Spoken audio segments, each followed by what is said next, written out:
તો આગળ વાત કરીએ મોરબીમાં ગેરકાયદેસર દબાણો પર બુલડોઝર ફરી વળ્યું। મણિ મંદિર પાસે દબાણો હટાવવામાં આવ્યા। ધાર્મિક દબાણો તંત્ર દ્વારા દૂર કરાયા।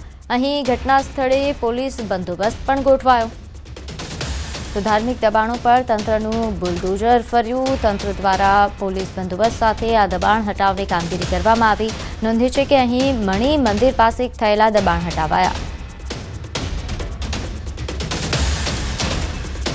તો અમદાવાદના નિકોલમાં વગર વરસાદે પાણી ભરાયા। ગંગોત્રી સર્કલ પાસે ગટરિયું ઉભરાયું।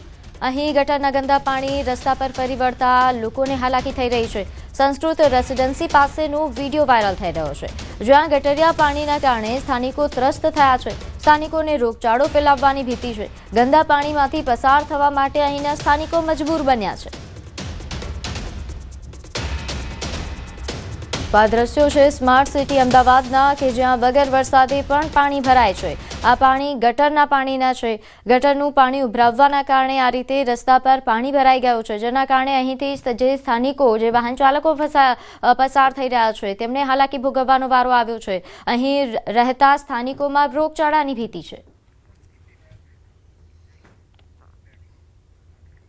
તો સાબરકાંઠાના હિંમતનગરમાં ખાતરની અછત વર્તાઈ। ગાંભોઈમાં ખાતર માટે ખેડૂતો લાઇનમાં લાગ્યા। શિયાળુ પાક માટે ખાતરની જરૂરિયાત છે, જેના કારણે કલાકોની રાહ બાદ પણ ખેડૂતોને ખાતર નથી મળતું। ખાતર ઉપલબ્ધ કરાવવાની ખેડૂતોની માંગ છે। વારંવાર ખાતરની અછત સર્જાતા ખેડૂતોમાં રોષ ફેલાયો।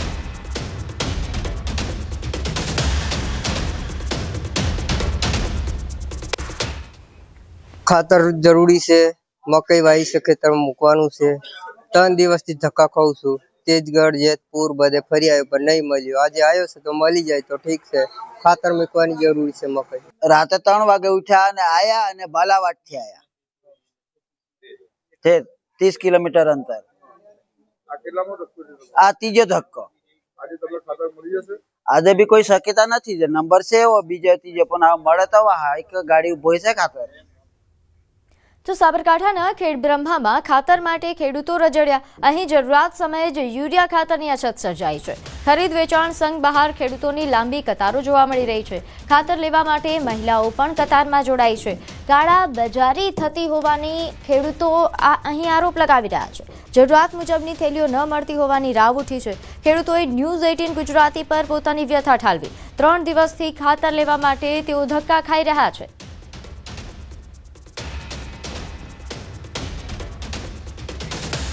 તો ખાતર ઉપલબ્ધ કરાવવા માટે ખેડૂતો માંગ કરી રહ્યા છે। ઘણા સમયથી ખાતરની અછતની રાવ ઉઠી છે। નોંધે છે કે હાલ ખેડૂતોને ખાતરની ખૂબ જ જરૂરિયાત છે અને તે જ સમયે ખાતરો નથી મળી રહ્યા। તમામ ખરીદ કેન્દ્ર પર આ જ પ્રકારની પરિસ્થિતિ।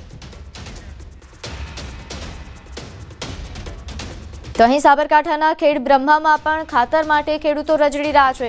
જરૂરિયાત સમયે જ અહીં યુરિયા ખાતરની અછત સર્જાઈ છે। ખરીદ વેચાણ સંઘ બહાર ખેડૂતોની કતારો લાગી છે। ખાતર લેવા માટે મહિલાઓ પણ કતારમાં જોડાઈ। કાળા બજારી થતી હોવાનો ખેડૂતોનો આરોપ છે। જરૂરિયાત મુજબની થેલીઓ ન મળતી હોવાની રાવ છે। ખેડૂતોએ ન્યૂઝ 18 ગુજરાતી પર વ્યથા ઠાલવી, પોતાની મુશ્કેલીઓ કહી। નોંધે છે કે છેલ્લા 3 દિવસથી તેઓ આ જ રીતે ખાતર માટે ધક્કા ખાઈ રહ્યા છે। 3 દિવસથી ખાતર દૂધથી દોરીએ છીએ તો ખાતર મળતું નથી। તો આ બારોબાર કાળી બજાર કરે તો શું કરે? તો ખાતર નહીં મળતું। અત્યારે ખાતરની જરૂર છે અમારે।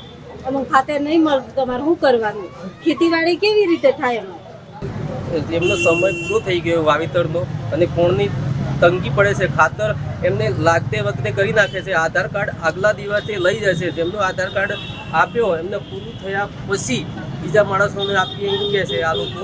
અને એમનો ગોડાઉનમાં ભરેલી છે ખાતર, તોય બી પબ્લિકને આપતા નહીં। અને 200 થી 300 માણસો અહીંયા હાલ હાજર છે તો બી ખાતર નહીં આપતા। એટલે આ ખાતર કઈ રીતના આપવાનું એ ખબર પડતી નથી। તો આપ આ 3 અલગ અલગ દ્રશ્યો જુઓ છોટાઉદેપુરમાં, કે જ્યાં મહિલાઓ સહિત તમામ ખેડૂતો સવારથી વહેલી સવારથી જ આટલી કડકડતી ઠંડીમાં કતારમાં ઊભા છે ખાતર માટે। સાબરકાંઠા હિંમતનગરના અહીં દ્રશ્યો જુઓ, અહીં પણ આ જ પ્રકારની પરિસ્થિતિ છે। છેલ્લા 3 દિવસથી ખેડૂતો ખાતર માટે વલખા મારી રહ્યા છે। ખેડબ્રહ્મામાં, કે જ્યાં ખાતર ઉપલબ્ધ છે પરંતુ પૂરતું મળતું નથી। તો અમદાવાદના નારોલમાં અસામાજિક તત્વો બેફામ બન્યા છે. અહીં અલ હબીબ રેસિડેન્સી પાસે મહિલા પર હુમલો થયો. તીક્ષ્ણ હથિયારથી જીવલેણ હુમલો કરવામાં આવ્યો. બે શખ્સો મહિલા પર હુમલો કરીને ફરાર થઈ ગયા. અંગત અદાવતમાં હુમલો થયા હોવાનું સામે આવ્યું છે. ઇજાગ્રસ્ત મહિલાને સારવાર માટે હોસ્પિટલમાં ખસેડાઈ. ત્યારે આ હુમલાની ઘટનાના સીસીટીવી ફૂટેજ સામે આવ્યા છે. જે આ સીસીટીવી ફૂટેજમાં જોઈ શકાય છે કે બે વ્યક્તિઓ, આ બે માથાભારે તત્વો દ્વારા અહીં દુકાનમાં હાજર મહિલા પર હુમલો કરવામાં આવે છે અને મહિલાને ઈજા પહોંચાડવામાં આવે છે. આ સમગ્ર મામલે ફરિયાદ પણ નોંધાઈ છે. અહીં નોંધે છે કે મહિલાને હાલ સારવાર આપવામાં આવી રહી છે, તે હોસ્પિટલમાં દાખલ છે. નારોલની આ ઘટના છે, જ્યાં મહિલા પર હુમલાની આ ઘટના બાદ આ સીસીટીવી સામે આવ્યા બાદ ઘણા સવાલો ઉઠી રહ્યા છે. સવાલ પોલીસ પેટ્રોલિંગ પર, પોલીસનો શું અસામાજિક તત્વોને કોઈ ડર નથી, તે પ્રકારના પણ ઉઠી રહ્યા છે. અંગત અદાવતમાં હાલ હુમલો થયા હોવાની પ્રાથમિક વિગત પ્રાપ્ત થઈ રહી છે. આ અસામાજિક તત્વો વિરુદ્ધ કેવી કાર્યવાહી થઈ છે તે જોવું રહ્યું. ત્યારે વધુ વિગત સાથે મારી સાથે સંવાદદાતા ઋત્વિજ જોડાઈ ગયા છે. ઋત્વિજ, આજે હુમલાની ઘટના સામે આવી છે, મહિલા પર જે રીતે હુમલો થયો, શું વધુ વિગત પ્રાપ્ત થઈ રહી છે, શું અપડેટ? જી પ્રીતિ, વાત કરીએ તો જે બનાવ છે તે નારોલ વિસ્તારનો આ બનાવ છે. જ્યારે મહિલા જે પોતાના પાર્લર ઉપર હતી ત્યારે અચાનક જ બે શખ્સો આવ્યા હતા અને તેણે અચાનક જ તેમની સાથે મારામારી શરૂ કરી દીધી હતી.